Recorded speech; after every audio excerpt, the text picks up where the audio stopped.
오늘 말씀의 제목은 확실한 검을 받아봅시다 라는 제목입니다. 본문은 마태복음 10장 34절로 39절입니다. 다 함께 읽어보시기 바랍니다. 내가 세상에 화평을 주러 온 줄로 생각하지 말라. 화평이 아니요 검을 주러 왔노라. 내가 온 것은 사람이 그 아버지와 딸이 어머니와 며느리가 시어머니와 불화하게 하려 함이니 사람의 원수가 자기 집안 식구리라. 아버지나 어머니를 나보다 더 사랑하는 자는 내게 합당하지 아니하고 아들이나 딸을 나보다 더 사랑하는 자도 내게 합당하지 아니하며 또 자기 십자가를 지고 나를 따르지 않는 자도 내게 합당하지 아니하니라.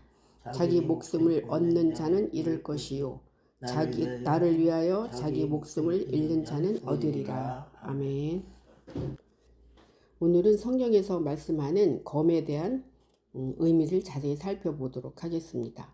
검은 칼을 의미하기도 하고 과거에는 칼로 전쟁을 할 때 적을 물리친 일도 있었습니다. 또한 이 칼은 어떠한 내용물을 절단하는 데 사용되기도 하고 그리고 인간에게는 중요한 수술을 할 때 사용되기도 합니다. 칼이 우리 인간에게 꼭 필요한 도구이기도 합니다. 잘 사용하면 유용하지만 잘못 사용하면 독이 되기도 합니다. 칼은 점점 발전하여서 보이지 않는 핵으로도 진행을 했다라고 볼 수 있습니다. 성경에서의 검도 보이지 않는 상징적 의미이다라고 볼 수 있습니다. 본문 34절부터 보겠습니다. 내가 세상에 화평을 주러 온 줄로 생각하지 말라. 화평이 아니요 검을 주러 왔노라. 예수님께서는 검을 주러 왔다 이렇게 말씀을 했는데요. 이 검에는 논쟁하다, 싸움하다, 언쟁하다 라는 뜻도 있습니다. 또한 구약에는 가뭄, 연장, 칼 이런 뜻도 있고 어근을 찾아가면 황폐하다, 파멸하다, 마르다 이런 뜻이 있습니다. 이 성경에서 말하는 검에 대한 정확한 정의가 나와 있는 곳이 있습니다. 에베소서 6장 17절로 18절 다 같이 한번 읽어보세요. 구원의 투구와 성령의 검, 곧 하나님의 말씀을 가지라. 모든 기도와 간구를 하되 항상 성령 안에서 기도하고 이를 위하여 깨어 구하기를 항상 힘쓰며 여러 성도를 위하여 구하라. 정확하게 검에 대한 정의입니다. 하나님의 말씀이 바로 성령의 검이다 이렇게 정확히 기록이 되어 있습니다. 그러므로 성경에서 말하는 검은 하나님의 말씀을 검이다 이렇게 볼 수 있습니다. 그리고 이 성령 안에서 기도하라고 합니다. 그리고 이를 위하여 깨어 구하기를 항상 힘쓰며 여러 성도를 위하여 구하라 이렇게 말씀이 되어 있는데요. 우리가 기도할 때 성령 안에서 기도를 했는지, 즉 말씀 안에서 검 안에서 기도를 했는지, 아니면 내 육적 사고로 인해서 인간에게 필요한 구하고 찾고 두드렸던 것이 아닌지 우리는 또 생각을 해봐야 되겠습니다. 성경에서 이 검은 또 역할이 있습니다. 히브리서 4장 12절 하나님의 말씀은 살아있고 활력이 있어 좌우에 날선 어떤 검보다도 예리하여 혼과 영과 및 관절과 골수를 찔러 쪼개기까지 하며 또 마음의 생각과 뜻을 판단하나니. 아멘. 검의 역할과 능력입니다. 이 검은 나의 온몸을 수술해서 나를 완전한 안식으로 들어갈 수 있게 해준다라는 것입니다. 나의 혼과 영과 관절 골수, 마음과 생각과 뜻 이런 모든 것을 완전하게 해주는 것이 바로 검의 역할이다라고 볼 수 있습니다. 또 이 판단을 할 수 있도록 예수 그리스도와 나와 같은 판단을 할 수 있도록 이 검의 역할과 능력이 너무너무 중요하다라고 말씀할 수 있습니다. 누가복음 22장 35절로 36절 다 같이 한번 읽어보세요. 그들에게 이르시되 내가 너희를 전대와 배낭과 신발도 없이 보내었을 때에 부족한 것이 있더냐 이르되 없었나이다. 이르시되 이제는 전대 있는 자는 가질 것이요 배낭도 그리하고 검 없는 자는 겉옷을 팔아 살지어다. 우리가 여행할 때 전대, 배낭, 신발 이거 다 필요하죠. 그런데 가장 중요한 것은 검이라는 것입니다. 말씀이라는 것입니다. 우리가 하늘나라에서 이 땅에 잠깐 여행 온 것이거든요. 그런데 그 중에서 가장 중요한 것이 바로 검입니다. 말씀입니다. 말씀이 없는 자는 겉옷을 팔아 살지어다 그랬어요. 즉 형식적인 행위를 버리고 가장 중요한 검, 말씀을 우리가 준비해야만이 된다라는 것입니다. 요한계시록 2장 16절 그러므로 회개하라. 그리하지 아니하면 내가 네게 속히 가서 내 입의 검으로 그들과 싸우리라. 그래서 우리가 이 검이 없으면은 전쟁에 나갈 수가 없고 남과도 언쟁, 논쟁, 싸움을 할 수 없습니다. 그러므로 우리는 가장 중요한 것이 말씀이고 검이다. 악인과 싸울 때도 검이 필요한 것이죠. 잠언 12장 17절로 19절 한번 읽어보세요. 진리를 말하는 자는 의를 나타내어도 거짓 증인은 속이는 말을 하느니라. 칼로 찌름같이 함부로 말하는 자가 있거니와 지혜로운 자의 혀는 양약과 같으니라. 진실한 입술은 영원히 보존되거니와 거짓 혀는 잠시 동안만 있을 뿐이니라. 여기는 의인과 악인 이러한 율법과 복음, 지혜와 미련한 자, 슬기로운 자, 검을 소유한 자 이런 부분에 대해서 나오고 있습니다. 의인은 지혜롭고 슬기롭고 검을 소유한 자이다. 그리고 악인은 미련한 자이고 거짓 혀를 가지고 있고 즉 다시 말씀드려서 검을 소유하지 못한 자가 바로 악인이다 라고 이렇게 말씀할 수 있습니다. 검을 소유했다는 것은 말씀을 소유했고 예수 그리스도와 하나가 된 자를 바로 검을 소유한 자다 이렇게 볼 수 있습니다. 본문 35절, 36절, 37절 내가 온 것은 사람이 그 아버지와 딸이 어머니와 며느리가 시어머니와 불화하게 하려 함이니 사람이 원수가 자기 집안 식구니라. 아버지나 어머니를 나보다 더 사랑하는 자는 내게 합당하지 아니하고 아들이나 딸을 나보다 더 사랑하는 자도 내게 합당하지 아니하며. 검으로 인해서 불화가 원수까지 되는 그런 내용입니다. 아버지와 그와 아버지와 딸이 어머니와 며느리가 시어머니와 불화하게 이 불화하게는 두 부분으로 자르다, 가르다, 쪼개다, 떨어뜨리다 라는 뜻이 있습니다. 그래서 둘로 나뉘는 것이죠. 율법과 복음, 옛것과 새것 이렇게 하나가 되지 못하고 둘로 나누는 것을 바로 불화하게 한다라는 것입니다. 사람이 원수가 자기 집안 식구리라 이렇게 말씀을 했어요. 원수는 증오하는, 반대하는, 미워하는 이런 뜻이 있습니다. 자기 집안 식구라는 것은 먹고 입고 자는 것이 같은 것을 바로 자기 집안 식구다 그래요. 근데 사람이 원수가 자기 집안 식구리라 이것을 육적으로 생각하면 안 되고 영적으로 말씀적으로 생각을 한다고 하면 내 안에 자기 집안 식구가 나와 예수 그리스도가 자기 집안 식구예요.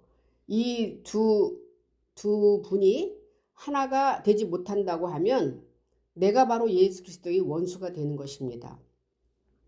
원수의 그 정의도 나와 있습니다. 성경에서 말하는 정의, 원수는 어떤 것일까? 로마서 8장 7절입니다. 한번 읽어보세요. 육신의 생각은 하나님과 원수가 되나니 이는 하나님의 법에 굴복하지 아니할 뿐 아니라 할 수도 없음이라. 육신의 생각이 하나님과 원수다 이렇게 말씀하고 있습니다. 그러므로 우리는 육신의 사고 방식으로 인생을 살아갈 수밖에 없기 때문에 우리 모두는 하나님과 원수가 될 수밖에 없습니다. 그래서 이 원수는 자기 집안 식구이고 또 예수 그리스도와 내가 원수라는 것입니다. 원수가 내 안에 오는 과정이 있습니다. 마태복음 13장 25절 그리고 마태복음 13장 39절 한번 읽어봅시다. 사람들이 잘 때에 그 원수가 와서 곡식 가운데 가라지를 덧뿌리고 갔더니 가라지를 뿌린 원수는 마귀요 추수 때는 세상 끝이요 추수꾼은 천사들이니. 우리가 깨어서 기도하지 않으면 늘 우리가 잘 때가 있습니다. 그럴 때 원수가 와서 곡식 가운데 가라지를 덧뿌리고 갔다고 합니다. 이 가라지는요, 먹을 수가 없고 뽑아 버려야 되는 것입니다. 여기에서 이제 알곡이 나온다고 하면은 양식으로 사용할 수 있는 것입니다. 그래서 이 원수가 내 안에 오는 과정은 내 밭에 내 스스로 씨를 잘못 뿌린 것을 말씀하고 있다, 이렇게 볼 수 있습니다.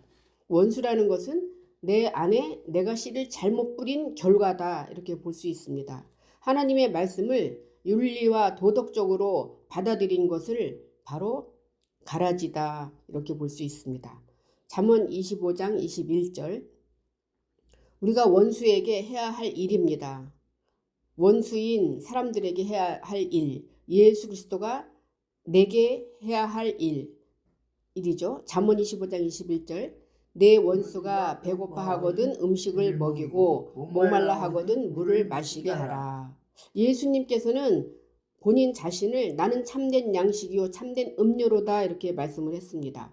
예수님께서 내게, 원수인 나에게 내가 배고파 할 때 하나님의 양식, 참된 양식, 참된 음료를 내게 주었다, 이렇게 말씀할 수 있습니다. 그리고 우리가 하나님의 말씀이 없는 사람, 원수인 사람들에게 우리가 참된 양식, 참된 음료를 우리도 대접을 해야 되는 것입니다. 사무엘하 22장 2절로 4절도 한번 읽어보세요.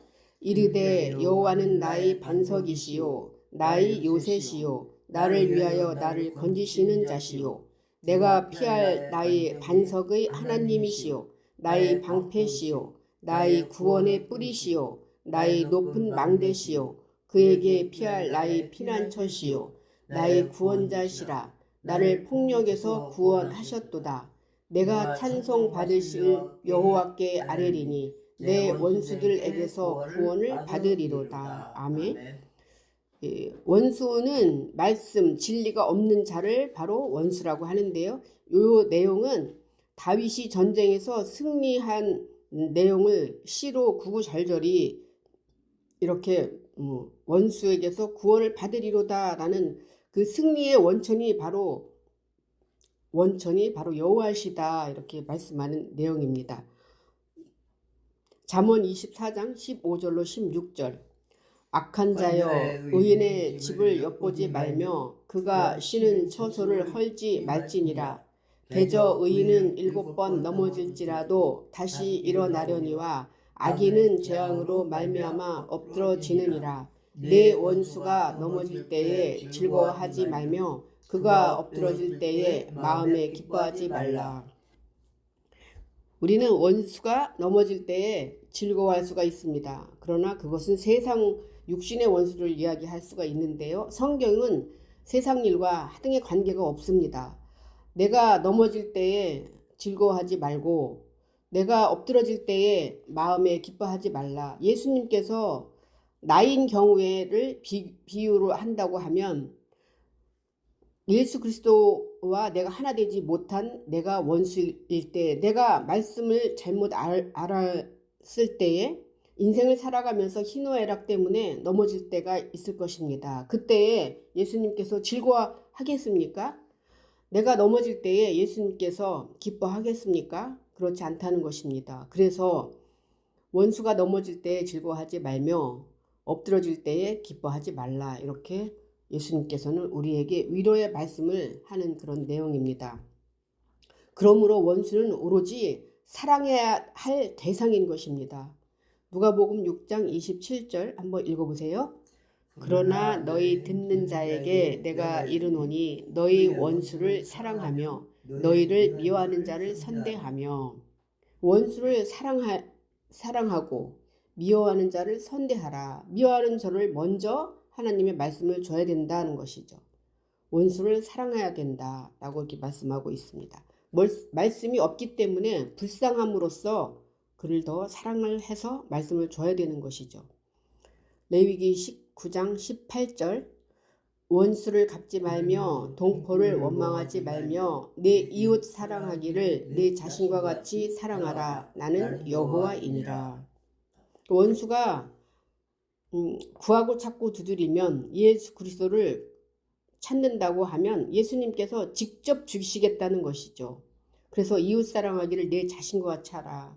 나는 여호와 스스로 있기 때문에 내가 너라는 사람에게 하나님의 말씀을 주겠다. 이게 바로 원수를 갚는 것입니다. 히브리서 10장 30절도 같은 내용입니다. 원수 갚는 것이 내게 있으니 내가 갚으리라 하시고 또 다시 주께서 그의 백성을 심판하리라 말씀하신 것을 우리가 아노니. 그러므로 원수 갚는 것이 우리 인간이 해서 될 일이 아니고요. 원수 갚는다는 것은 말씀이 없는 자에게 말씀을 누가 주느냐? 예수 그리스도가 준다는 것입니다. 그래서 원수 갚는 것이 내게 있다 이렇게 말씀하고 있습니다. 그래서 내 안에 백성이 있는데 그 백성을 예수 그리스도의 말씀으로 옳고 그름을 주시겠다. 그의 백성을 심판하리라 이렇게 말씀한다는 것입니다. 본문 38절 39절을 읽겠습니다. 또 자기 십자가를 지고 나를 따르지 않는 자도 내게 합당하지 아니하니라. 자기 목숨을 얻는 자는 잃을 것이요 나를 위하여 자기 목숨을 잃는 자는 얻으리라. 여기 십자가라는 단어가 나오는데요. 십자가는 막대기라는 뜻도 있습니다. 그리고 자기 부인이라는 뜻도 있습니다. 속죄하다라는 뜻도 있고 어근을 찾아가면 서다, 놓다, 세우다, 지적하다, 이룩하다, 확고한 마음을 가지다 라는 뜻이 있습니다. 자기 십자가를 지고 해서 이 지고는 취하다, 잡다 라는 뜻이 있습니다. 그래서 예수님께서 지신 십자가는 예수 그리스도가 져야 될 십자가이고요. 이 십자가를 우리 모두가 다 져야 되는 것입니다. 예수님이 온 세상의 죄를 십자가에서 다 지셨다라고 생각하면 안 됩니다. 예수님은 예수님 자신의 십자가를 지신 것이고 그럴 때 예수님께서는 내가 모든 것을 다 이루었다 이렇게 말씀했습니다. 그래서 이 십자가라는 것이 우리 모두의 목표가 되어야 되는 거고 나 자신도 목표를 향해서 가는 것이 바로 십자가를 지기 위해서 바로 우리가 목표를 삼아야 되는 것입니다. 요한계시록 11장 8절 그들이 시체가 큰 성 길에 있으리니 그 성은 영적으로 하면 소돔이라고도 하고 애굽이라고도 하니 곧 그들이 주께서 십자가에 못 박히신 곳이라. 이 소돔과 고모라는 육적 사고로 살아갔던 곳입니다. 애굽도 마찬가지입니다. 애굽도 육신의 사고 방식으로 살아갔던 곳입니다.